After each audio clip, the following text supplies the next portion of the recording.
आपको पता है खुदा के कलाम में लिखा है कि जहाँ 2 या 3 मेरे नाम से जमा होंगे तो मैं उनके दरमियान। तो किस किस का ईमान है कि खुदावंद यहाँ पर मौजूद है?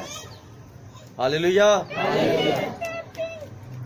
खुदावंद आप सबको बड़ी बरकत दे। मेरे अजीजों, अभी दुआएं हुई कि ये ना बोले तेरा रूह बोले, और अगर मैं कोई बात किसी को बता दूं और अगर वो उसको खुदा की तरफ से सिखाने के लिए दिल पर चोट करे तो आप क्या कहेंगे? ये मेरी बात है या कि खुदा की बात है?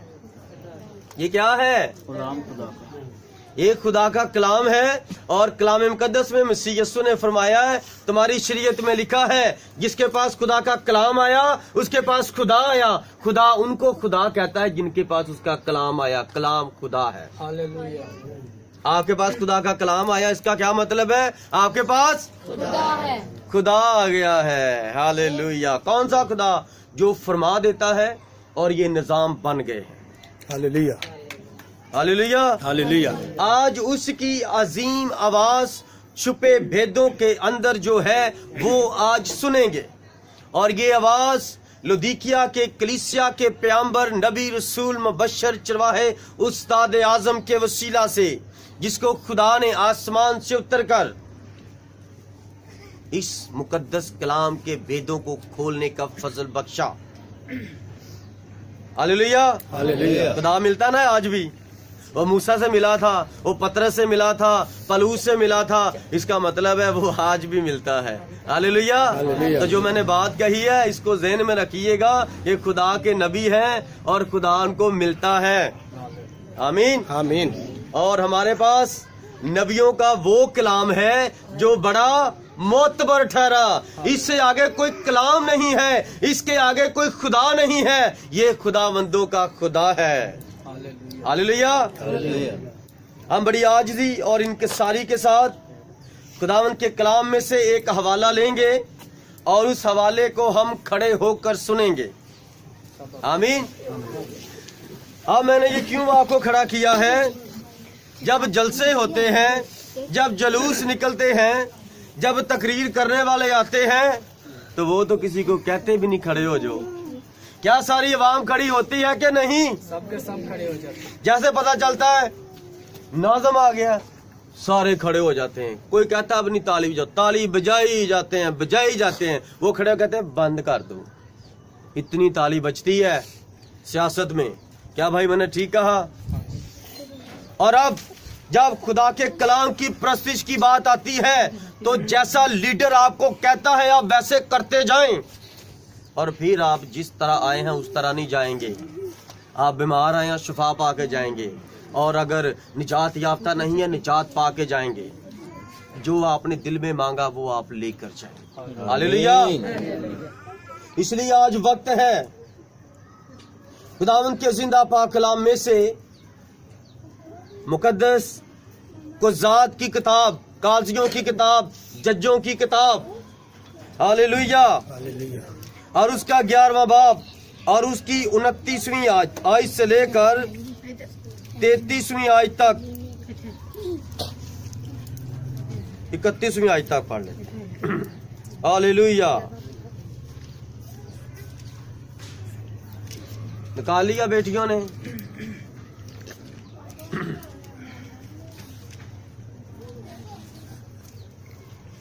कुज़ात की किताब और उसका 11वां बाब और उसकी 29वीं आयत से लेकर 31वीं आयत तक 3 आयत। जी बेटा निकाल लिया सबने? आमीन आमीन। तब खुदावंद की रूह इफ्ता पर नाजिल हुई और वो जलाद और मंसी से गुजरकर जलाद के मिस्फा में आया और जलाद के मिस्फा से बनी अमून की तरफ चला। और इफ्ता ने खुदावंद की मन्नत मानी और कहा कि अगर तू यकीनन बनी अमून को मेरे हाथ में कर दे तो जब मैं बनी अमून की तरफ से सलामत लौटूंगा उस वक्त जो कोई पहले मेरे घर के दरवाजे से निकलकर मेरे इस्तकबाल को आए वो खुदावंद का होगा और मैं उसको सोख्तनी कुर्बानी के तौर पर गुजरानूंगा। खुदावंद के जिंदा पाक कलाम का पढ़ा और सुना जाना हम सबों के लिए बाइस से बरकत हो। खुदावंद का शुक्र हो। सब तशरीफ रखें। इसको सेंटर में कर लें कि यहीं ठीक रहेगा। मेरे अजीजों, एक शख्स का नाम है इफ्ता जलादी और कलाम फरमाता है कि वो बड़ा जबरदस्त सूरमा है। वो बहुत ही जबरदस्त सूरमा है। और वो किसका बेटा है? वो एक कस्बी का बेटा है। और कस्बी कौन होती है? जिसकी शादी नहीं होती। वो अपने जिस्म को बेचकर पैसे कमाती हैं औरतें। कलाम में उनको कस्बी कहा गया है और लिखा है कि ये इफ्ता जलादी है। ये जलाद से इफ्ता पैदा हुआ। इसके बाप का नाम था जलाद। जलाद वो मार डालने वाला नहीं, आप वो जलाद ना समझें। जिलाद, जीम लाम ऐन अलिफ दाल, एक जलाद होते हैं वो फांसी देने वाले। ये अजीजों वो नहीं है। हालेलुया। और जब ये पैदा हुआ, इसकी परवरिश हुई और इसका बाप मर गया, तो उसके जो भाई थे उसकी दूसरी मां से उन्होंने इसको बाहर निकाल दिया। कहते तू हमारे बाप की नाजायज औलाद है, हम तुझे नहीं रखेंगे, इस जायदाद में तेरा कोई हिस्सा नहीं है, सो तू यहां से चला जा। Hallelujah hallelujah. और जब ये बहुत बड़ा सूरमा बन गया, कलाम फरमाता ये बहुत बड़ा सूरमा था, बड़ा जबरदस्त जंगजू बन गया। कैसे बन गया? उसके भाइयों ने उसको घर से निकाल दिया। वो जंगल में चला गया। जंगल में अकेला रहता था। और वो शोधों की टीम, शोधे किसे कहते हैं? लूट मार करने वाले, रास्ते में जाते हुए लोगों को और काफलों को लूट लेते हैं और वो जंगलों में रहते हैं, उनको शोधे कहते हैं। हालेलुया।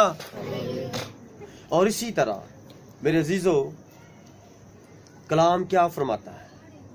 क्या इस्राएलियों ने खुदावंद यीशु मसीह को कबूल किया? नहीं किया। जब खुदावंद मसीह यीशु मुकस्सा मरियम से एक कुंवारी औरत से पैदा हुए, जी बेटा तवज्जो करें, खामोशी इख्तियार करें, मैंने पूछना भी है बात। तो क्या हुआ? जब एक इस्राएल के यहूदा के कबीला के अंदर एक कुंवारी हामला हुई, तो उसको क्या कहा गया? उसको भी यही लक़ब दिया गया, ये औरत ठीक नहीं है। और खुदा का कलाम शरीद फरमाती है, सुनना इस्राएल, तेरे घर में कोई फाशापन औरत बेटी मत करे। अगर कोई लड़की पकड़ी गई, जवानी के दिनों में हामला पाई गई, कोई औलाद वाली पकड़ी गई कि इसकी शादी नहीं हुई और इसका बच्चा पैदा होने वाला है, उस औरत को चराहे में खड़े कर कर आग लगा दो। चराहे में खड़े करके पत्थर मार मार के उसको संसार कर दो। आज हमारे वक्त के अंदर क्या ये बुराई है या नहीं है? क्यों है? क्योंकि माँ बाप अपने अपने बच्चों पर, बच्चियों पर तवज्जो नहीं करते और खुदा उनसे पूछेगा अदालत के दिन। अगर मैं आपको ठीक नहीं सिखाऊंगा तो मुझे खुदा पूछेगा। कलाम में लिखा है, ये जो ज्यादा उस्ताद बनते हैं ज्यादा सजा पाएंगे। इसलिए अगर आप चाहते हैं आपकी बेटियां और आपके बेटे बचें और आपको पंचायत में बैठकर शर्मिंदगी ना उठानी पड़े और गली में चलते हुए आप ऐसे चलते थे ऐसे ना चलना पड़े, तो अपने अपने घर पर सब माँ और बाप नजर करें। इतना अंधा इत्मीनान अच्छा नहीं होता। आप कलाम के गुनहगार हैं। ये उनसे कह रहा हूं जो अपने बच्चों पर अंधा इत्मीनान करते हैं और बाद में ठोकर का बाइस बनते हैं अपने बच्चों के लिए। Hallelujah hallelujah hallelujah. आवाज बहुत कम थी, मेरी आवाज ठीक आ रही है सबको? हालेलुया। अपनी दुआओं में मुझे याद रखना। अब जब इस्राएल के अंदर खुदावंद के कलाम की नबूवतें पूरी हुई, एक बड़ा जबरदस्त सूरमा पैदा हुआ। ये सूरमा कौन है? जो एक कस्बी से पैदा हुआ, जिसको इस्राएल की कोई औरत पसंद नहीं करती। जब वो घड़े से पानी भरने जाती, घड़ा उठाकर, तो उसको कोई पसंद ना करता। कुएं पर जाती तो औरतें अपनी बेटियों को कहती कि ये औरत जो है ना, ये लड़की जो मां बनी है, इसके साथ बात नहीं करनी, इसके पेट में पाप पल रहा है, कोई भी इसको मत बुलाए। और जब वो निकलती तो लोग अपनी बेटियों को मना करते उससे। लेकिन कलाम क्या फरमाता है? अब से लेकर हर जमाने के लोग तुझे मुबारक कहेंगे। Hallelujah, hallelujah. देखो, इस्राएल उसको बुरा कह रहा है। खुदा का कलाम फरिश्ता आकर उसको क्या कह रहा था? तेरे अंदर खुदा की कुदरत, उसका कलाम परवरिश पाएगा, और अब से तेरे कलाम को, जो तेरे बारे में लिखा गया है खुदा के कलाम में, ये गवाही सारी दुनिया की कौमें जब ये हवाला पढ़ती हैं तो कहती हैं सुभान अल्लाह, हालेलुया। क्या बात है, क्या बात है। तरह तरह के जो मज़ाहिब हैं वो अपनी अपनी जुबान में इस मुकद्दसा मरियम को मुबारक कहते हैं। मुबारक है ये औरत, मुबारक है इसके पेट का फल। लेकिन खुदावंद यीशु ने क्या फरमाया? हाँ, लेकिन ज्यादा मुबारक वो है जो मेरे बाप का कलाम सुनता और उस पर अमल करता है। हालेलुया। और यहां पर भी इफ्ता का क्या मतलब है? इफ्ता का मतलब है, अनाजील पढ़ी है आपने? अगर ये अनाजील की 4-5 किताबें पढ़ी होती तो मुझे कोई बता देता। हालेलुया। इसलिए इफ्ता का मतलब है खुल जा। Hallelujah, hallelujah. अब इस मर्द का नाम है जो इस कस्बी से जलाद का बेटा पैदा हुआ है, इसका नाम है इफ्ता। अब ये मुकाशफा खोलने वाला नाम है। Hallelujah, hallelujah, hallelujah. जब ये पैदा हुआ और बढ़ा तो ये आपके और मेरे खुदावंद यीशु मसीह का तमसील पेश करने वाला मसील बन गया। पुराना यदनामा अक्स है, नया यदनामा हकीकत है। Hallelujah, hallelujah. जब ये पैदा हुआ और जब आपका खुदावंद पैदा हुआ तो क्या हुआ? जब वो बड़ा हुआ, उसने कौन सा काम सीखा?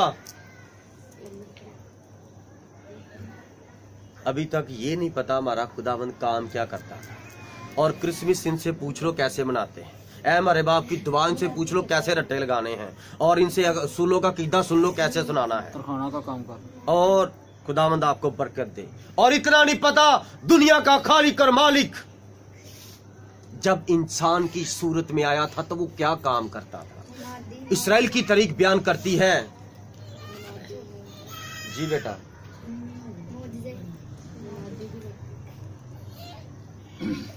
जी बेटा, ये काम नहीं, काम करके पैसे कमाए जाते हैं, खिदमत करके ये खुदा का काम है और इससे पैसे पूसे नहीं मिलते। इससे जिल्लत मिलती है, रसवाई मिलती है, भूख मिलती है, प्यास मिलती है। खिदमत दुख है। पढ़ के देख लें कलाम में, पढ़ लेना। नबी खिदमत करते हैं, लोग उनको पत्थर मारते हैं। आज की खिदमत कलाम की खिदमत से 100 गुना आसमान जमीन का फर्क है। हालेलुया। वो कलाम सुनाते थे, लोग पत्थर मारते थे। हम भी कलाम सुनाएंगे, लोग खिलाफ होंगे। सच्चाई छुप नहीं सकती किसी भी तौर तरीके से, क्योंकि सच्चाई सुनने से आप आजाद होंगे। सच्चाई खुदा का कलाम है। Hallelujah, hallelujah. अब मेरे अजीजों, हमने गौर करना है कस्बी के बेटे पर। ये आपके मेरे खुदा यीशु मसीह की तमसील पेश करता है। जब मसीह यीशु पैदा हुए, जिस तरह इसको निकाल दिया घर से तो ये जंगल बियाबान में चला गया। और जब मसीह यीशु बड़े हुए तो जब उसने बपतिस्मा ले लिया तो उसके भाई उसको क्या कहते हैं? कहते हैं जा इस्राएल में, यरूशलेम शहर में सारी दुनिया इकट्ठी हुई है, इस्राएली सारे इकट्ठे हुए हैं, दावा कर कि मैं नबी हूं, तू मौजज़े बड़े करता है, जा दावा कर। यीशु मसीह ने फरमाया अभी मेरा वक्त नहीं आया। हालेलुया। नबी ने क्या फरमाया? अभी मेरा वक्त नहीं आया। खुदा के कलाम के मुताबिक इस जमीन पर हर एक चीज का काम करने का एक वक्त है। और जब मसीह यीशु ने खिदमत शुरू की तो मसीह यीशु अपने घर में रहा, उसके भाइयों ने उसको निकाल दिया। आमीन। यहाँ पर जलाद के बेटे को, इफ्ता को घर से उसके भाइयों ने निकाल दिया कि तू हमारी मिरास में नहीं आ सकता, क्योंकि तेरी माँ ने हमारे बाप से निकाह नहीं किया था। चल निकल। Hallelujah, hallelujah. और वो घर से निकल गया। वो अपनी गैरत में, शर्मिंदगी में घर छोड़ गया, जंगल बियाबान में रहा। और आपका और मेरा खुदावंद भी घर छोड़ गया। और उसने क्या फरमाया? यूहन्ना की इंजील के मुताबिक जब उसने शिगिर्दों को चुना तो शिगिर्द उससे नतनएल और फिलिप्पुस उससे पूछते हैं, ऐ खुदावंद तू कहाँ रहता है? और खुदावंद ने क्या फरमाया? चलो चल कर देख लो मैं कहाँ रहता हूं। और रास्ते में खुदावंद ने फरमाया, लोमड़ियों के भट्ट होते हैं। और अगली आयत नहीं आती। लोमड़ियों के भट्ट होते हैं और परिंदों के घोंसले होते हैं, और इब्ने आदम के पास सर छुपाने के लिए जगह नहीं है। Hallelujah, hallelujah. देखो, खुदावंद खुदा आसमान और जमीन का खालिक और मालिक,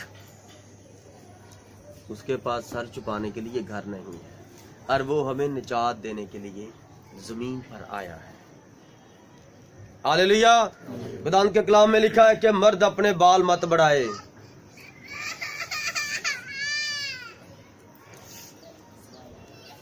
क्या मसीह है? मसीही है? कलाम कहता आप मसीह नहीं है। हिंदू लंबे लंबे बाल रखते हैं। कलाम के अंदर पहला करंथियों 11वां बाब फरमाता है, मर्द अपने बाल ना रखे और औरतें अपने बाल मत काटें। किसने बाल काटे? बड़ी है माँ जी, दुपट्टा लिया नहीं पता चल रहा, नहीं काटे। Hallelujah, hallelujah. जोरदार तालियां बेटियों के लिए, बुजुर्गों के लिए, बहनों के लिए। इस कलाम में कायम रहें, क्योंकि जो खुदा के कलाम पर अमल करता है खुदा उसको पसंद करता है, और जो उसके कलाम के खिलाफ काम करता है, याद रखना वो जो मर्जी कहता रहे, खुदा उसको पसंद नहीं करता। आमीन, आमीन। अब आपके सामने यहां तक बात पूरी हो गई, और उसके बाद शोधे इकट्ठे हो गए, उसकी एक पूरी टीम बन गई। और जब खुदावन ने खिदमत शुरू की, घर छोड़ दिया, तो खुदावन ने भी शिगिर्द चुने और उनको जंगल ले गया। जब जंगल में लेके गया तो यूहन्ना की इंजील फरमाती है, रात का 10वां घंटा था, रात के 10 बजे थे, और जंगल बियाबान में जैतून के पहाड़ पर हमारे खुदावन शिगिर्दों को ले गए, बैठो मैं यहाँ रहता हूँ। जैतून के पहाड़ की चोटी पर। उकाब कहाँ पर रहते हैं? पहाड़ियों की चोटी पर। और वो खुदा का बेटा जो इस पहाड़ की चोटी पर रहता है, और कोई पहाड़ की चोटी पर नहीं रह सकता, क्योंकि वो ही कोने के सिरे का। Hallelujah, hallelujah. वो वहां पर रहता था। वो उकाब है, और अब उकाबी मसा चल रहा है। यूहन्ना की अंजील के दौर का अब मसा चल रहा है। इसलिए अपने आप को जाने और जांचें और परखें। अब मसीह यीशु के पास भी 12 शिगिर्द इकट्ठे हो गए हैं, वो भी जंगल में रहता है, और फरमाता है, ये मछलियां पकड़नियां छोड़ दो, मेरे पीछे आओ। तुम मछलियां पकड़ते हो, ये क्या बन जाती हैं? मुर्दा बन जाती हैं, और मैं तुम्हें आदमगीर बनाऊंगा। तुम बंदों को पकड़ोगे, वो जिंदा हो जाएंगे। इसका मतलब है वो जो चलते फिरते लोग हैं वो जिंदा नहीं है, वो मुर्दे हैं। और यीशु ने क्या फरमाया? एक शख्स था तो यीशु मसीह के पीछे पीछे जा रहे, यीशु नादी कर रहे थे। यीशु ने उसका ज़हन खोला, उसने कलाम को कबूल किया, और वो अपने बाप के कफन दफन का सामान लेने जा रहा था। और यीशु मसीह ने क्या फरमाया? उसने कहा, खुदावन मुझे थोड़ा सा वक्त दे, मैं अपने बाप को दफना कर आ जाऊं। यीशु ने क्या फरमाया? Hallelujah, hallelujah. जो खुदा के कलाम पर अमल नहीं करता वो कौन है? मुर्दा। और मुर्दे जिंदा नहीं होते।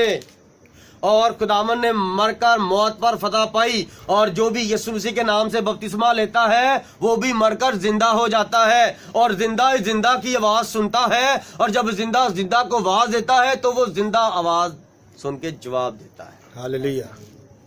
इसलिए आप किस खुदा को मानते हैं? जो जिंदा है। हालेलुया। हालेलुया। अब इफ्ता जलादी के पास भी बहुत बड़ी फौज बन गई है, और मसीह यीशु के पास भी बड़ी फौज बन गई है। वो जिस्मानी फौज है, ये रूहानी फौज है, ये पुराना अहदनामा है, ये नया अहदनामा है। हालेलुया। हालेलुया। और किन्होंने इसको निकाला था? इस्राएल के बुजुर्गों ने इफ्ता जलादी को निकाला था अपने इलाके से। 11वां बाब कज़ात पूरा पढ़ लीजिए। उसको निकाला था बुजुर्गों ने, फकीयों, फरीसियों, सदूकियों ने, हेरोदियों ने। और मसीह यीशु को कौन आजमाते थे? किन्होंने उनको मार डालना चाहा था? वो कौन थे? वो भी फकीर फरीसी थे। वहां बुजुर्ग बदले नहीं बदले, यहाँ पर यीशु भी नहीं बदला, वो भी इफ्ता जलादी था, और ये भी खुदा का बेटा है। कोई यकीन ही नहीं करता। कहते चल चल, तो अपने को खुदा बनाता है। वो भी कह रहा मैं जलादी का बेटा हूं, वो इस्राएली था, मेरी मिरास है यहाँ पर। कहते निकल इस मुल्क से निकल, चल तेरा कुछ नहीं इधर। इसी तरह यीशु को भी निकाल दिया, यीशु को भी शहर से निकाल दिया। वो जंगल बियाबान में रहता था। हालेलुया। आज कौन यीशु मसीह के लिए रात गए तक दुआ करना चाहता है? कौन करता है आप में से रातों को उठ के दुआ? अपनी दुआया जिंदगी पर गौर करें। कौन करता है? यीशु मसीह अपने कलाम में फरमाता है कि वो सारी रात पहाड़ों पर जंगल में जाकर दुआ करता था। कितने बेटे बेटियां हैं पढ़े लिखे और पढ़, इसमें कोई पढ़ाई पढ़ी की जरूरत नहीं है। कितने दुआ करते हैं यीशु मसीह के लिए? रात को उठ के दुआ करते हैं, सोने से पहले दुआ करते हैं, सोने के बाद दुआ, उठने के बाद दुआ करते हैं। खुदावंद आपको बरकत दे जो करते हैं। जो नहीं करते, खुदावंद आपको दुआ करने की, उसकी शरीयत पर, उसके हुक्मों पर, मोहब्बत के कलाम पर अमल करने की बात करते हैं। सब कहें आमीन। हालेलुया। हालेलुया। अब यहाँ पर भी जंग है और वहां पर भी जंग है, और ये नए अहदनामे की जंग है, ये रूहानी है। ये पुराने अहदनामे की जंग है, ये जिस्मानी है। और कलाम नया अहदनामे क्या फरमाता है? ये जंग गोश्त और खून के साथ नहीं है। ये हमारी कुश्ती गोश्त और खून के साथ नहीं है, बल्कि आसमानी, रूहानी, शैतानी फौजों के साथ है। हालेलुया। हालेलुया। हालेलुया। हालेलुया। और फिर एक वक्त आया जब बनी अमून कौन थे? बनी अमून कौन थे? ये लूत का छोटा बेटा था। उसकी छोटी बेटी से ये पैदा हुआ था, और इस्राएल के मुखालफ थे, और ये मलकूम देवता को मानते थे, और उनके आगे अपने बच्चों के चढ़ावे चढ़ाए जाते थे। और इनके जो खुदा थे वो देवता थे, और देवताओं के आगे ये बहुत गलत काम करते थे। हालेलुया। हालेलुया। इसीलिए एक वक्त आया जब उस मुल्क ने इनको सताया। अब इस्राएल ने देखा हमारे पास कोई भी ऐसा नहीं बंदा जो हमें बचा सके। इन्होंने कहा सिर्फ एक ही सूरमा है जिसको हमने निकाला था। फिर सारे जंगल में उसको ढूंढने के लिए गए। हालेलुया। हालेलुया। कि तुम हमारा बादशाह बन। उसने कहा जाओ, मेरी तो कोई मिरास नहीं है, और अब तुम मुझे आ गए हो, बादशाह बना रहे हो।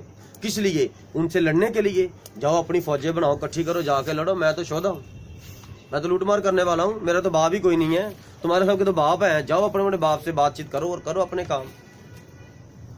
क्या बात है। उन्होंने कहा नहीं, ये काम तू कर सकता है। इस्राएल को और दुनिया को कौन रिहाई दे सकता है? इस्राएल को यहूदा का शेरे बब्बर खुदावंद यीशु मसीह रिहाई दे सकता है। हालेलुया। जोरदार तालियां खुदावंद। हालेलुया। आसमान के नीचे आदमियों के दरमियान कोई दूसरा नाम नहीं है, एक ही नाम है, यीशु। वो यीशु नाम है। और यीशु किसका नाम है? हमारे खुदावंद खुदा का नाम यीशु है। जिस नाम के आगे हर एक घुटना झुक जाता है, जिस नाम के आगे हर एक कौम कबीला झुकता है, झुकता रहेगा, और फिर ही अजर और बरकत और जिंदगी पाएगा। हालेलुया। हालेलुया। कहां से 29वां से शुरू किया था, अब उसको उन्होंने अपना देवता कबूल कर लिया है, सॉरी अपना बादशाह कबूल कर लिया इस्राएल का। उन्होंने कहा जो तू कहेगा वो ही हम करेंगे। और बनियामून कमूस देवता की पूजा करते थे। सॉरी मेरे से एक लफ्ज गलत हो गया, पहले मैंने वो एक देवता का गलत नाम बता दिया, माफ कीजिएगा। और 29वीं आयत में जब खुदावंद की रूह पर नाजिल हुई, अब ये शोधा है और ये तो कसबी से पैदा हुआ है, तो खुदा का रूह इसके अंदर कैसे आ सकता है? आमीन। कैसे खुदा का रूह इसके अंदर आ गया? क्या वो खास बात है? इसका नाम है इफ्ता और ये अपने नाम के साथ एक मुकाशवा लिए फिरता है। आज की दुनिया में नहीं है, लेकिन इसके नाम के साथ, इसकी कहानी के साथ यीशु मसीह का मुकाशवा खुला। हालेलुया। हालेलुया। लिखा तब खुदावंद की रूह पर नाजिल हुई। क्यों खुदावंद की रूह इस पर नाजिल हुई?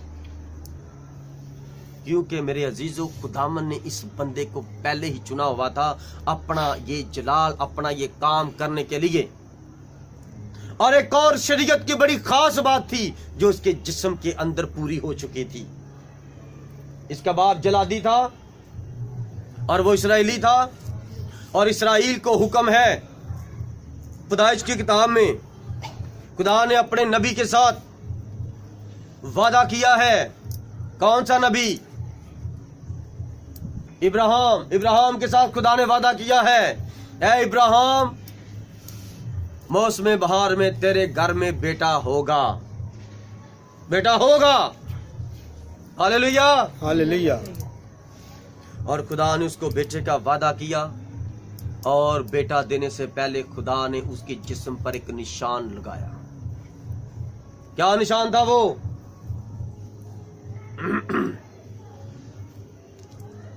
खुदा ने उस बूढ़े इंसान की, एक रास्तबाज इंसान की अजूत नस्ल की खलड़ी काटी। खुदा ने उस बुढ़ापे के अंदर उसका खतना किया। क्या किया? खतना किया। ये खुदा के और नबी के दरमियान अहद था। हालेलुया। हालेलुया। और खुदा ने अहद किया कि मैं तेरे साथ अहद करता हूं कि तूने अपने जिस्म का ये हिस्सा काट कर मेरे दरमियान में रखा है, और मैं अपनी जात की कसम खाता हूं कि जो कोई भी तेरा बेटा तेरे घर पैदा होगा, तू 8वें दिन उसका खतना करना। तेरी नस्ल, नस्ल दर नस्ल, नस्ल दर नस्ल, जो कोई ऐसे करेगा और जिस बच्चे का खतना होगा, मैं अपने कलाम को पूरा करूंगा, मैं उसके साथ रहूंगा उसकी जिंदगी के आखिर तक। हालेलुया। हालेलुया। अब खुदा ने ये नहीं देखा कि ये कसबी से पैदा हुआ है। हालेलुया। खुदा ने ये नहीं देखा इसके गुनाह कितने हैं, इसकी माँ कितनी गुनहगार थी। खुदा ने अपने कलाम को आगे रखा, कलाम मुजस्सम हुआ, वो हमारे दरमियान रहा। खुदा ने अपने कलाम को देखा। हालेलुया। खुदा अपने कलाम को देखता है। खुदा ने नजर की, हाँ ये खूबसूरत है, जंगजू है और ये कसबी से पैदा हुआ है, कोई बात नहीं, ये मेरे बेटे का जलाल जाहिर करेगा, कौमें कबीले दुनिया पड़ेगी। क्या बात है इफ्ता की जिंदगी की। और जब खुदावंद ऐसे नहीं उसके अंदर आ गया, क्योंकि खुदावंद यीशु को यहाँ पर पुराने नाम को देख नहीं ना सकता, वो रूह में, और खुदा को जिस्म की जरूरत होती है। खुदा रूह है और रूह जिस्म के अंदर आकर काम करता है। और जब खुदा इसके अंदर आया तो उसने अपने कलाम को पूरा किया। कोई भी कह सकता है ये तो कसबी से पैदा हुआ है, तो इसने तो खतना, इसका खतना हुआ, इसका, क्योंकि ये इस्राएल का बेटा था। और जो भी इस्राएली है वो खतने करते हैं अपने बच्चों का 8वें दिन। हालेलुया। हालेलुया। और हमारे इधर क्या करते हैं? देखो, कोई कह भी सकता है, कोई दादा, कोई दादी के नाना कह सकता है ये क्या कर रहे हो, 8 दिन का बच्चा है, अभी तो उसको आँ का भी नहीं पता, माँ का बाप का नहीं पता, और आप उसका खतना कर रहे हो। कोई बात नहीं, 8-10 साल का हो जाएगा फिर कर लेना, जरूरी है आपने उसको ये दुख देना है? तो पादरी क्या कहता है, काहिन क्या कहते हैं? वो कहते हैं शरीयत में हमारे खुदा ने वादा किया है, अगर हम बच्चे का इस उम्र में इस दिन खतना करेंगे फिर हमारा खुदावंद खुदा अपने वादों को पूरा करेगा, अपनी शरीयत को पूरा करेगा। और आज बच्चियां छोटी हो तो क्या कहते हैं, क्या कहते हैं, कोई बात नहीं बाल काटे हैं तो खैर कुछ नहीं था। पाजी साहब छोटी बच्ची है, अपना लेवल चेक करें इसराइल का और अपना लेवल चेक करें। और यसुम से ने क्या फरमाया, अगर तुम्हारी रास्तबाजी फकीयों और फरीसियों से ज्यादा ना होगी तुम आसमान की बादशाह में दाखिल नहीं हो सकते। कहां हैं आप? आज हमारे बच्चे पादरी को गालियां देते हैं, आज हमारे बच्चे प्रस्तिश के दरमियान अपनी ऊट पटांग काम करते हैं, अबलीस उसके अंदर उनके काम करता है। किसने सिखाना है? माँ बाप ने सिखाना है।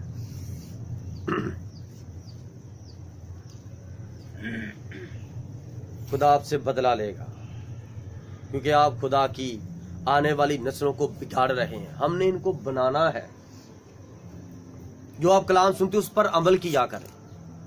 ये भी तो खुदा का हुक्म है ना कि 8वें दिन बच्चे का खतना कर दो। दुनिया कर रही है कि नहीं कर रही? गैर को में कर करके बरकत पा रही है। Hallelujah, hallelujah. और अब नए अहद में बपतिस्मा है, खतना नहीं है। यसुम से का खतना हुआ, शरीयत पूरी हुई, आमीन आमीन।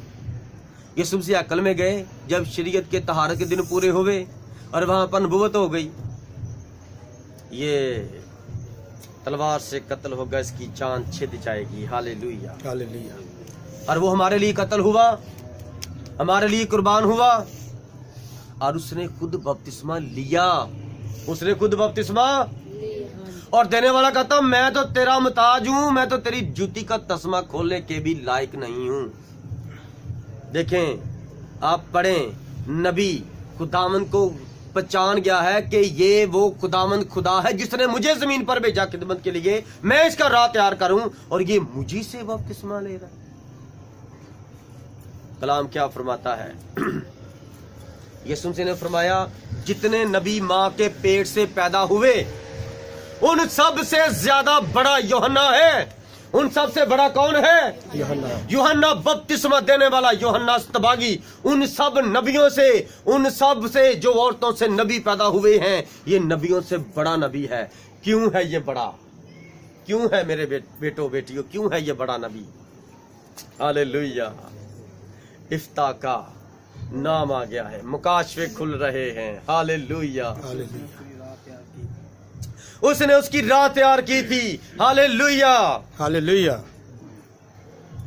सब कलाम फरमाता है, ब्रदर ब्रानम वक्त के नबी कहते हैं, सब नबियों ने उसके बारे में पेशन गोइयां लिखी।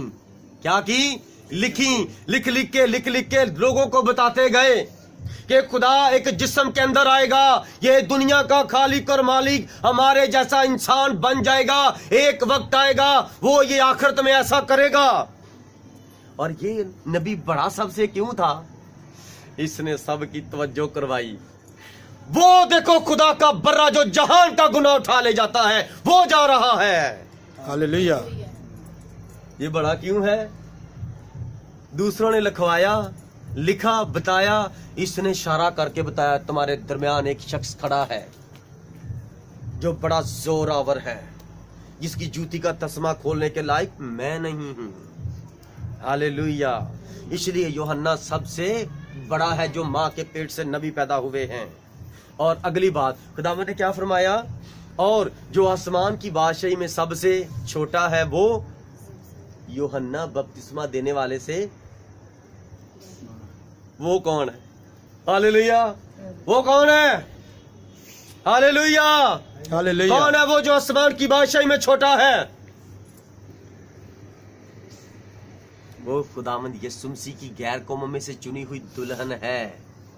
हालेलुया। हालेलुया। वो यूहन्ना से बड़ी है। बड़ी कैसे है? अब आप कह रहे हैं ये कैसा है? पादरी साहब क्या कह रहे हैं? यूहन्ना इतना बड़ा नबी, सारे नबियों से बड़ा नबी यीशु ने कहा, अब ये कह रहा है कि वो छोटा है।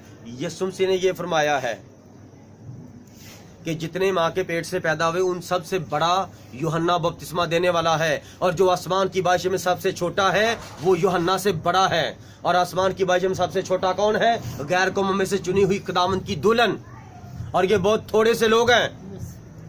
हालेलुया।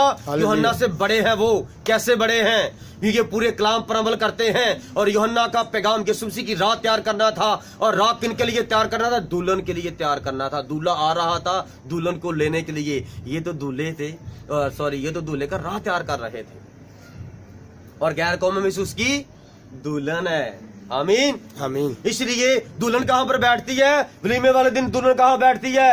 सामने बैठती है।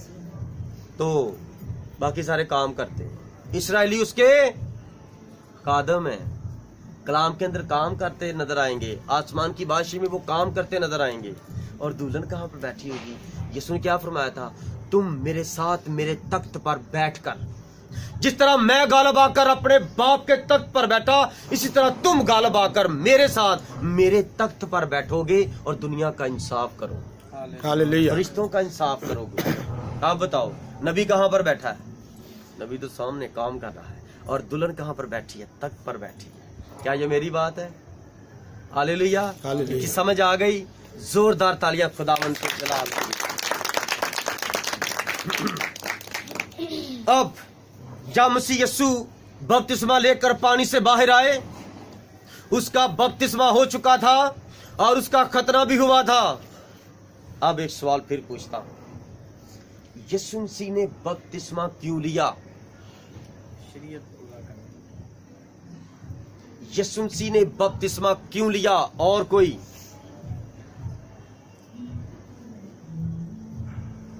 नमूना देने के लिए।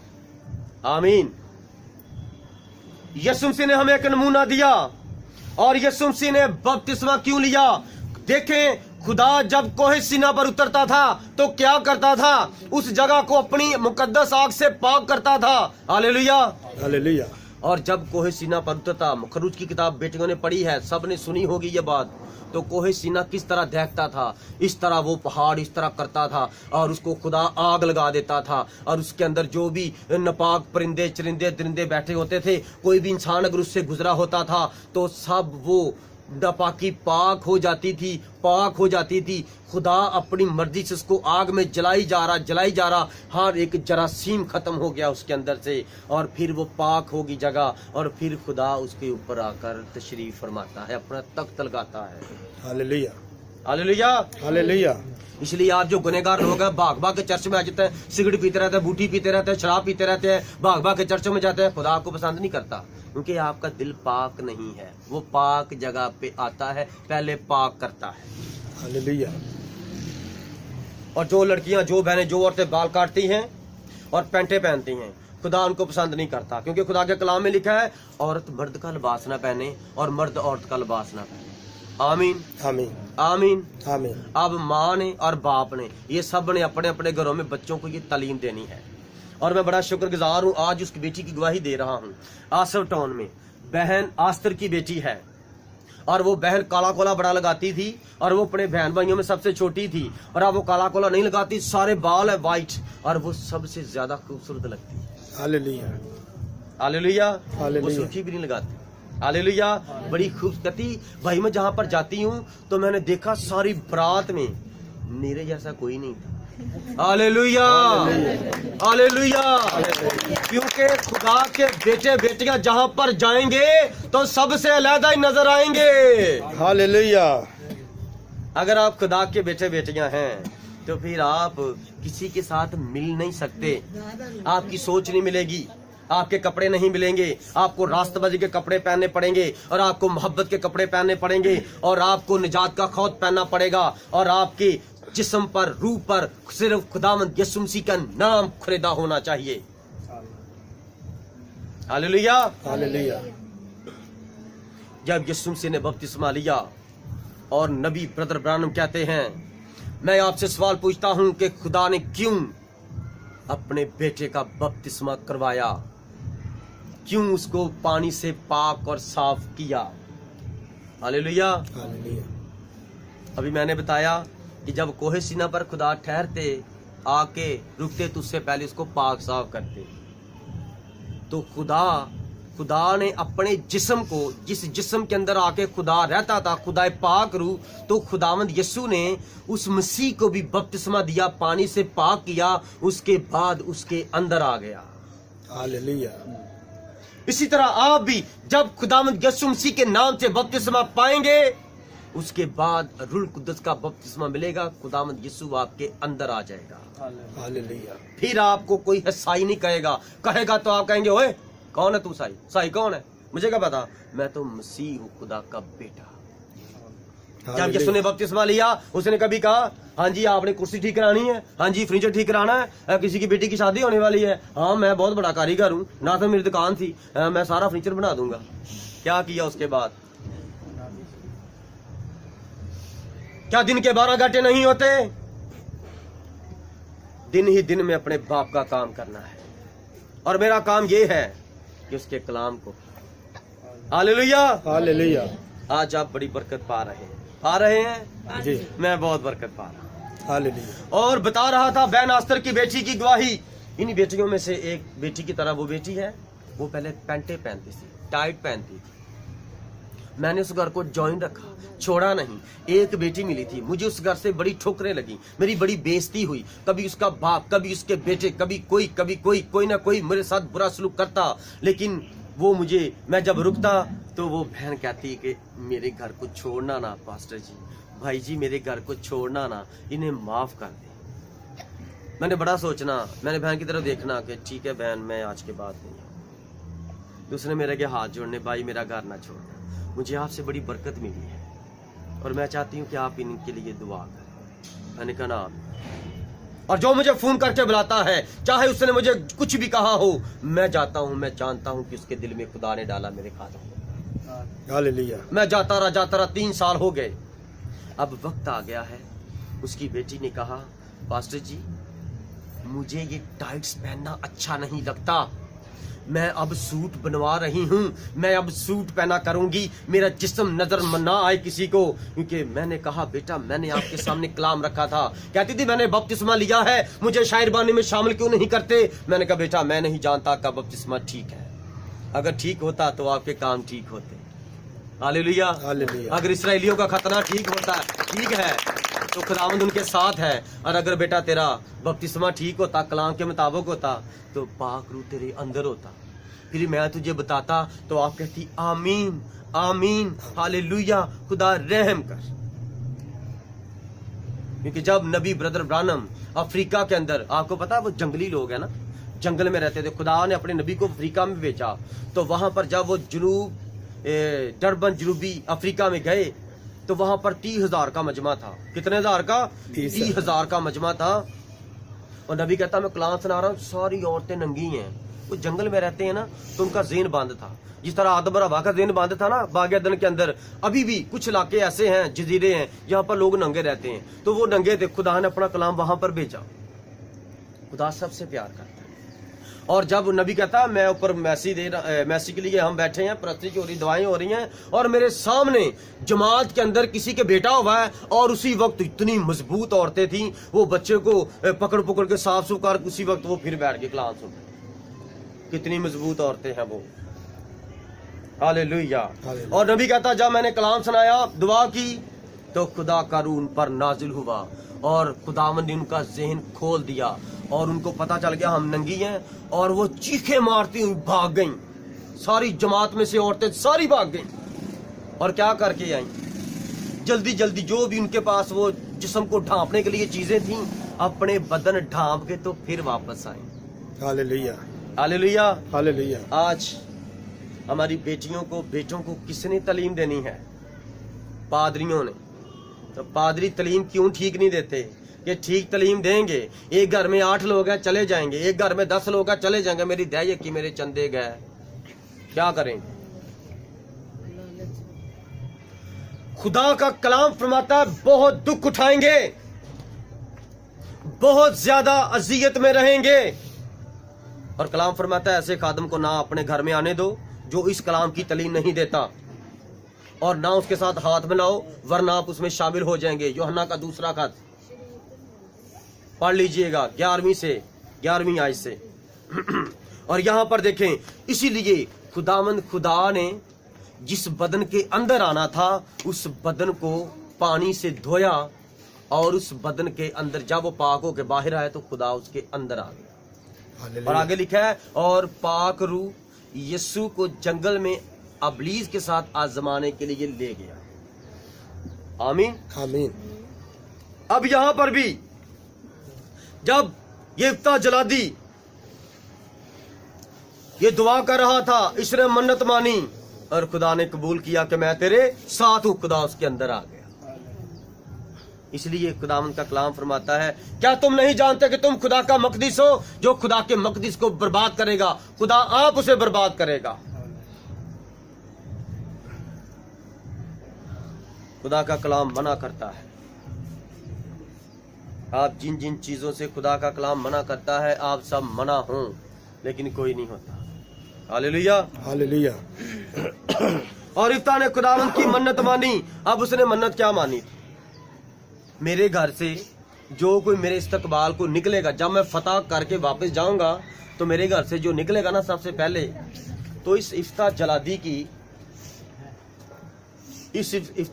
की एक ही बेटी थी, सिर्फ एक ही बेटी।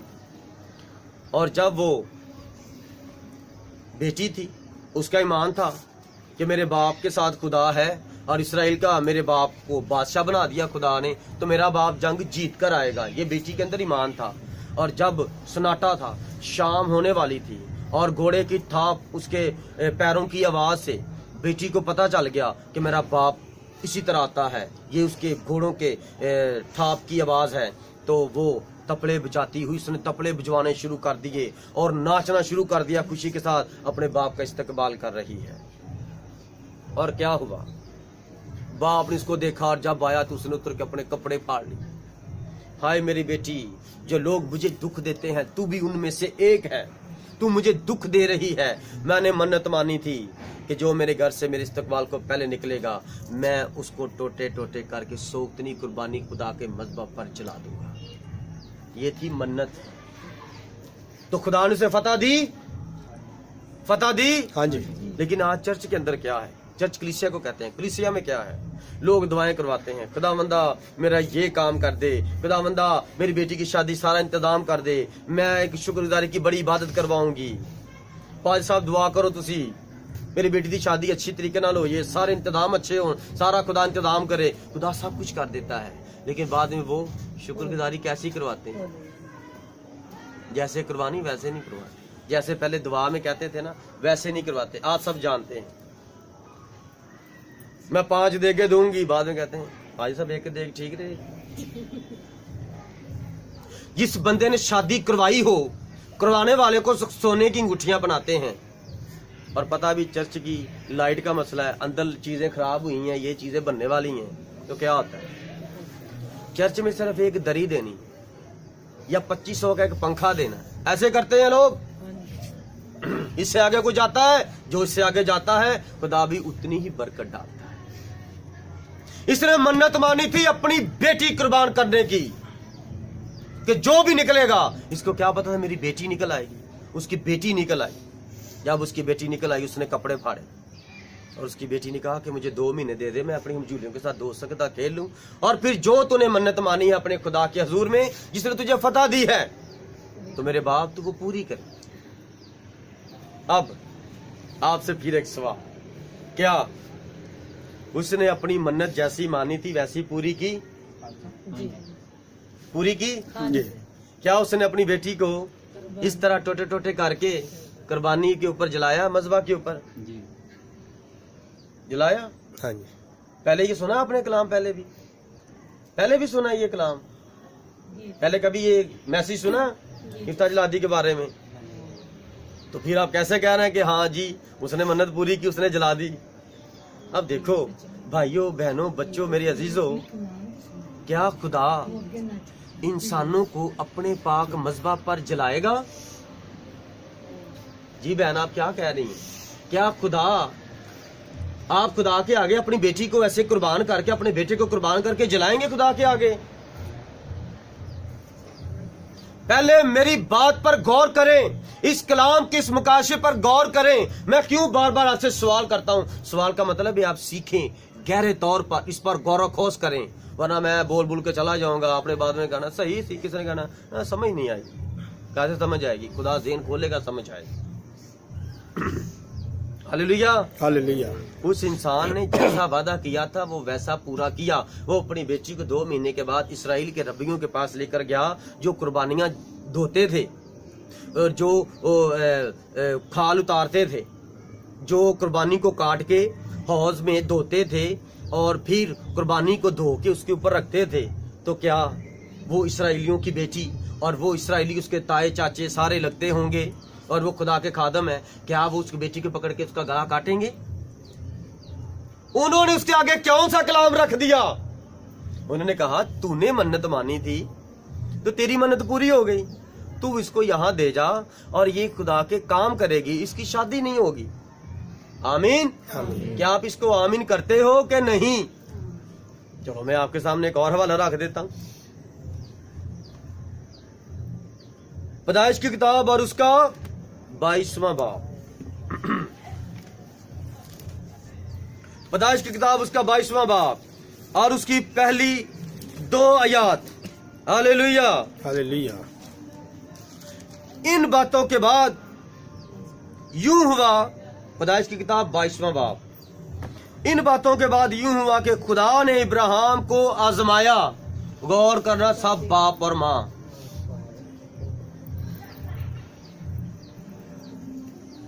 हालेलुया। इन बातों के बाद यूं हुआ कि खुदा ने इब्राहिम को आजमाया और उसे कहा, ए इब्राहिम। उसने कहा, मैं हाजिर हूं। तब उसने कहा कि तू अपने बेटे इसहाक को, जो तेरा इकलौता है और जिसे तू प्यार करता है, साथ लेकर मूरिया के मुल्क में जा और वहां उसे पहाड़ों में से एक पहाड़ पर जो मैं तुझे बताऊंगा सोक्तनी कुर्बानी के तौर पर चढ़ा। Hallelujah, hallelujah. अब देखें, 100 साल की उम्र में उसका खतना किया खुदा ने और अहद किया कि मैं तुझे बेटा दूंगा और उस बेटे के अंदर से आसमान के सितारों की मानित मैं तेरी नस्ल को बढ़ा दूंगा। और अब वो बेटा 25 साल का हुआ या 20 साल का हुआ तो खुदा ने उसको क्या किया? आजमाया। खुदा जो चीजें आपको देता है उन चीजों से आपकी आजमाइश करता है। अब सोच लें आपके घर में खुदा ने क्या क्या दिया है, क्योंकि जो कुछ आप खुदा से मांगते हैं वो आपको देता है, लेकिन उन चीजों के चक्कर में आप खुदा को भूल जाते हैं। बेटा आप 2 हफ्ते से चर्च नहीं आ रहे, वो मेरी बेटी की शादी है, बेटी की शादी है, खुदा ने बेटी दी, शुक्रगुजारी करो, खुदा ने बेटी दी, तो आप बेटी के चक्कर में, शादी के चक्कर में खुदा को भूल गए हो। क्या बात है, क्या बात है। आप क्यों नहीं आ रहे? हफ्ता हो गया, मैं बीमार बहुत था। खुदा का मैं सुनना इसराइल, मैं खुदावंद तेरा खुदा शाफी हूँ। यीशु के नाम से मुर्दे यीशु के नाम से मौजज़ात होते हैं और तेरी बीमारी नहीं जा सकती। तू हफ्ता घर पड़ा है, अबलीस का मुकाबला कर, चर्चा और बीमार आ, ठीक हो के घर जा। यीशु का पता नहीं है यीशु कौन है। जब यीशु का ठीक पता होगा फिर हम उसकी गवाही के लिए आएंगे। और जो यीशु मसीह के नाम से बपतिस्मा पाते हैं और वो चर्च के अंदर नहीं ना जाते, वो गुनाह करते हैं, क्योंकि यीशु संडे के दिन, सूर्य देवता के दिन जिंदा हुआ था और ये दिन हमारा बड़ा खुशी का दिन है। हमें तो बड़ा नए नए कपड़े पहन के जाने चाहिए और जाके खुश होना चाहिए, सारा दिन खुदा उनकी इबादत करनी चाहिए। यहाँ पर खुदा अपने नबी को आजमा रहा है। उसने उसको बेटा दिया, 100 साल की उम्र में बेटा दिया और फिर फरमाया इसको मूरिया के मुल्क में ले आ और जिस पहाड़ पर मैं तुझे कहूंगा इसको कुर्बान कर, वहां पर मज़बा बना के इसके टोटे करके आग लगा दे। क्या बात है। कितने लोग हैं, अगर खुदा आप पर रोया जाहिर करे, आपको ये कहे तो करेंगे। अब नबी अपनी बीवी से झूठ बोलता है। क्या बोलता है? अपनी बीवी से कहता है, वो मैं ना जरा, खुदा ने मुझे फरमाया कि तू मूरिया के पहाड़ों पर आ, तो वहां पर कुर्बानी करने जा रहा हूं। बर्रा साथ नहीं लिया। कुर्बानी किसकी करनी है? ना बकरा, ना छतरा, ना गाय, ना बछड़ा। कुर्बानी किसकी करनी है? इन्हीं 4 जानवरों की लोग कुर्बानी करते थे। अब कोई कुर्बानी का बकरा नहीं है। तो जब 2 गधे ले लिए, उनके ऊपर साजो सामान खाने पीने का सफर का रख लिया, लकड़ियां रख ली, और खुद भी और 2 नौकर भी, और खुद भी सवार हो गया। अगर वो उस बूढ़ी माँ को, जिसको खुदा ने जवान कर दिया, जिसकी को उससे खुदा ने बेटा पैदा किया, अगर उसको बताता कि मेरा खुदा कहता है, ऐ सारा, मैं खुदा के लिए अपने इकलौते को कुर्बान करने लगा हूं, उसके टोटे करके खुदा के आगे जलाने लगा हूं, तो वो औरत क्या करती? कहती नहीं, पहले मुझे कुर्बान कर, फिर मेरे लगते जिगर को कुर्बान करें। ये तेरा खुदा कैसा खुदा है जिसने बुढ़ापे में हमें खुशी दी, और फिर हमें अब मातम के लिए जो जिंदगी थोड़ी सी रह गई है, वो सारी जिंदगी हम रो रो के नढाल हो जाएं, मर जाएं जिंदा होते हुए भी। तेरा खुदा कैसा खुदा है? वो तो इस तरह रोती, इस तरह परेशान होती। उसने अपनी बीवी से कहा, मैं इसहाक को भी साथ लेकर जा रहा हूं। अच्छा, ख्याल करें माँ क्या करती है। अच्छा इब्राहिम, मेरे मालिक जी, मेरे बच्चे को रास्ते में पानी पिलाना, टाइम से, गर्मी बहुत है, मेरे बच्चे को खाना खिलाना, इसको डांटी ना। कहता अच्छा तू परेशान ना हो, इसी की तो कुर्बानी कर। दिल में कह रहा, सोचे नबी झूठ बोल रहा है ना भाई। जब मालिक ने कह दिया, तो जब मालिक ने कह दिया, कोई बीवी नहीं होती, कोई बाप नहीं होता, कोई बच्चे नहीं होते, सबसे पहले बाप खुदावंद खुदा होता है। आप जब सबसे पहले दुआ करेंगे, सबसे पहले खुदा का काम करेंगे, सब बातों को, सब रिश्तों को छोड़कर, तो खुदा इब्राहिम की बरकत आपको भी देगा। आमीन। अगर आप सर्दी में जहां पर बैठे हैं, मैंने दुआ की थी, मैं जब दुआ में था, खुदावंद मुझे भी सर्दी ना लगे नीचे से, और ये जितने लोग तेरा कलाम से, इनको भी सर्दी ना लगे। किसी को सर्दी लग रही है? मैंने कहा खुदावंद तेरे पाक रूह की आग यहाँ पर हाला बना दे, और किसी को सर्दी ना लगे, सिर्फ तेरे कलाम की बरकत पाकर जाए। ऐसे नहीं जहां पर बैठे हुए ये सारे, महीना हो गया इस बात को, 2 हफ्ते हो गए जब से बात हुई है कि ये इबादत करनी है, इसको दुआ में रखा था। हालेलुया। मेरे दीजों, खुदा ने खुद अपने नबी से कहा, और नबी वहां पर ले गया, और रास्ते में है, अपने जो नौकर थे उनको भी रास्ते में रोका, कहता आप इधर ही रुको, हम कुर्बानी करके आ रहे हैं। उन्होंने भी नहीं पूछा कुर्बानी किसकी करनी है। मालिक ने बकरा बुकरा तो लाया नहीं साथ, कुर्बानी किसकी करनी है? तो अच्छा यार, शायद खुदा इसके साथ है, कोई बात नहीं, हमें क्या पता किसकी कुर्बानी करनी। आग भी है, छुरी भी है, और जिस बर्रे को कुर्बान करना है उसके कंधे पर लकड़ियां भी हैं। वो अपनी लकड़ी अपने ऊपर लेके जा रहा था जिस पर उसने कुर्बान होना था। हालेलुया। पहाड़ पर चढ़ रहा था। क्या आपको यीशु नजर नहीं आया इसमें? हालेलुया। यीशु नजर नहीं आया? हालेलुया। यीशु मसीह को क्या हुक्म हुआ था? इसको कोड़े मारो, इसको मार मार के लहू लहान करो, और ये अपनी सलीब आप उठाएगा। और वो हमारे लिए सलीब उठाई, और उससे चला नहीं जा रहा, वो गिरता है, लड़खड़ाता है, और सलीब वजनी है, उसका सारा जिस्म के अंदर से खून बह चुका है। सारी रात सदार काइफा के घर में उसने मार खाई है, उसकी सारी हड्डियां जिस्म की नजर आ रही हैं। इतना कमजोर हो गया था, हड्डियों का पिंजर रह गया था। क्या उसने अपनी लकड़ियां ठाई? हालेलुया। कलाम पूरा हुआ। हालेलुया। हालेलुया। जब वो वहां पर गया, तो रास्ते में बेटा कहता, बाप कहता, जी मेरे बेटे मैं हाजिर हूं। भाव लकड़ियां भी है, और छुरी भी है, और आग भी है, बर्रा कहाँ है? बर्रा खुद पूछ रहा, बर्रा कहाँ है? खुदा ने इसके बेटे को क्यों ना वहां पर कुर्बान होने दिया? क्योंकि खुदा रूह है, पाक रूह है, मोहब्बत भरा रूह है। वो किसी इंसान की कुर्बानी नहीं मांगता। वो तो वहां उसने कहा, ए इब्राहिम इब्राहिम इब्राहिम, रोक दे अपना हाथ। उसने कहा, जी मेरे खुदावन, तेरी कुर्बानी कबूल हुई। खुदावन तो आपकी मन्नतें मुरादें आपके दिल में देखता है कि ये मेरी इज्जत कितनी करते हैं। हालेलुया। वो तो देख रहा था इसके दिल में क्या है। खुदा तो दिल पर नजर कर रहा है, खुदा को छुरी नजर नहीं आ रही, खुदा तो उसके दिल को देख रहा है कि वो दिल में मेरे बारे में क्या सोचता है, मेरे खिलाफ क्या बोलता है। यहाँ लोग 1000 रुपए पादरी को चंदा दे देते हैं, और 50 बार 100 बार, जब तक पैसे खत्म, अगली कमेटी नहीं निकलने वाली होती, अगली कमाई नहीं आने वाली होती, लोगों को बताते रहते हैं ओ 22,000 रुपया सी दे, लेकिन वो ना 1,000 रुपया में पादरी ने देता है, बार बार लोगों को बताएंगे। और उसने तो अपना बेटा दे दिया और कहा हालेलुया।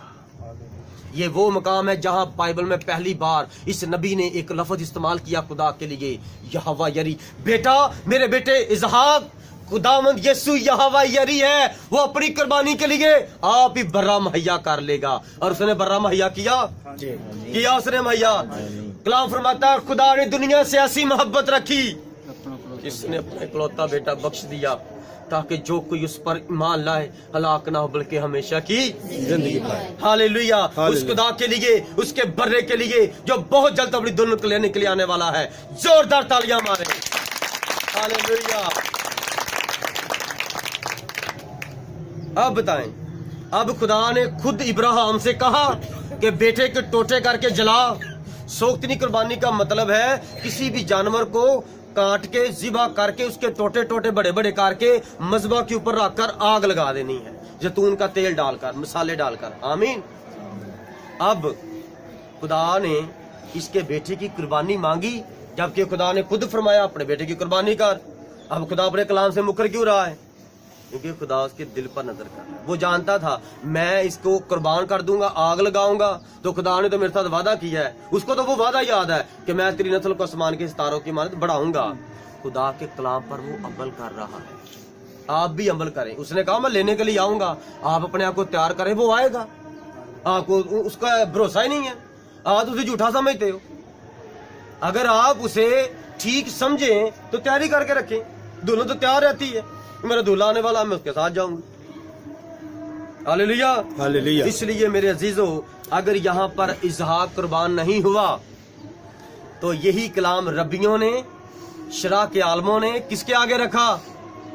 किसके आगे रखा? इफ्ता जलादी के आगे रखा। उसने कहा भाई ये देखो, यहाँ आप खुद मन्नत मान रहे हो, माना इंसान खुदा से मन्नत माने पूरी करे, आपने तो बेटी लाकर यहाँ पर खड़ी कर दी। लेकिन आगे खुदा का कलाम ये फरमाता है कि खुदा इंसानों की कुर्बानी नहीं मांगता। अगर मांगता तो हमारे फिर बच्चे आज कुर्बान हो चुके होते। इसलिए खुदा आपसे प्यार करता है और खुदा आपको बचाना चाहता है। खुदा आपको अबदी जिंदगी देना चाहता है, क्योंकि अबदी खुदा ही है। आमीन। आमीन। अब इसकी समझ आई भेद की? हालेलुया। हालेलुया। खुदावंद आप सबको बड़ी बरकत दे। इस कलाम का पढ़ा और सुना जाना आप सबके लिए राह निजात हो। और जिन लोगों ने बपतिस्मे नहीं लिए उनसे गुजारिश है कि वो ठीक बपतिस्मा ले कलाम के मुताबिक, और वो अपने गुनाहों की माफ़ी खुदावंद यीशु मसीह के नाम से मांगे। और उनकी ज़िंदगी में कोई गलतियां, गुनाह हैं, परेशानियां हैं तो वो खुदावंद के आगे इकरार करें, खुदा माफ़ करेगा। हालेलुया। आए हम सब दुआ करें।